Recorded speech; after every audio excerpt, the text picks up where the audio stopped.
Hi there everybody. Okay, today I'm going to make a card for the ladies because I've been doing a lot of masculine cards recently and I'm bored of them. So yeah, this one's going to be on green cardstock and I'm going to use some background paper and a pre-cut paper flower. I don't even know where I got it from. I think it came free with a card making magazine some years ago. So yeah, I thought it was about time I used it. So here I just cut out a piece of the background paper to add to my cardstock, and I'm just going to cut two of the corners because I think it makes it look a little bit more interesting if they're not all cut out. And I'm also going to cut out the same corners of the actual card base. Now, I don't think my corner cutter is designed to go through this thickness of card, so it kind of just made an impression but didn't cut, and I thought it was going to break it, so I just cut it around with my scissors. I mean, that's not quite as nice as cutting it all with your paper punch, so I just kind of sanded off the edges, and you know, it looked just fine like I'd done it with the corner rounder. And I also did the bottom right hand corner to reflect the topper. Here I'm just drawing lightly drawing some pencil marks on there because I'm going to actually do some paper piercing in a faux stitching in a square on the base of the card.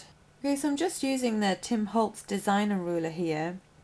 It's got little holes punched in the ruler that you can use your paper piercing tool through, and I've just done that around my pencil markings. And now I'm just rubbing out the pencil markings because I have no longer any use for them. And then I'm going to go over with this glazed pen. It's called a souffle pen because it doesn't immediately turn the colour that you're drawing with. It kind of dries and almost blossoms into this colour. So here I'm going to force dry it because I didn't want to smudge it. And you can see it it blooms into the white and it looks really good.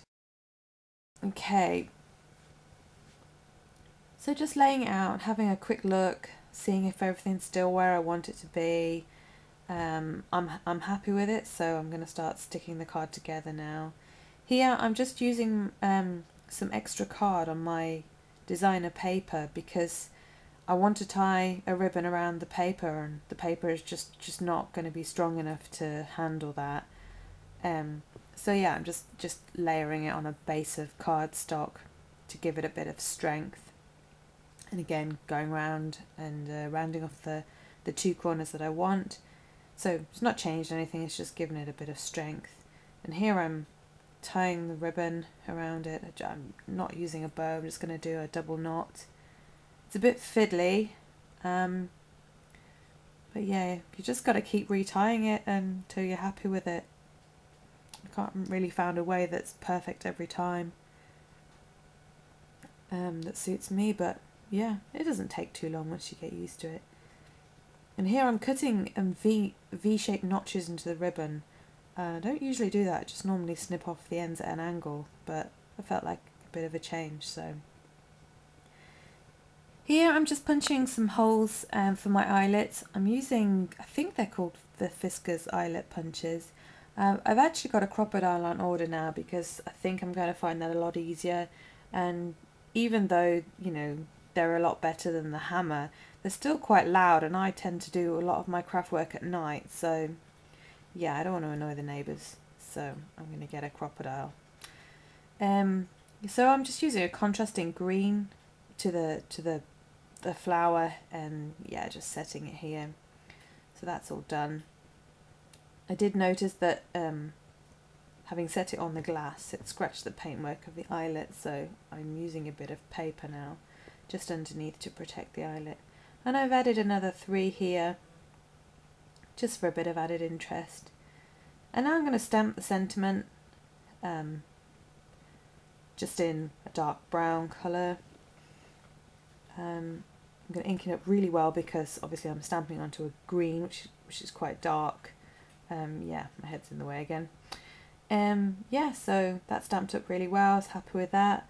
And then I decided to put some 3-dimensionals because I can't ever make a card without 3-dimensionals, and they had to go somewhere.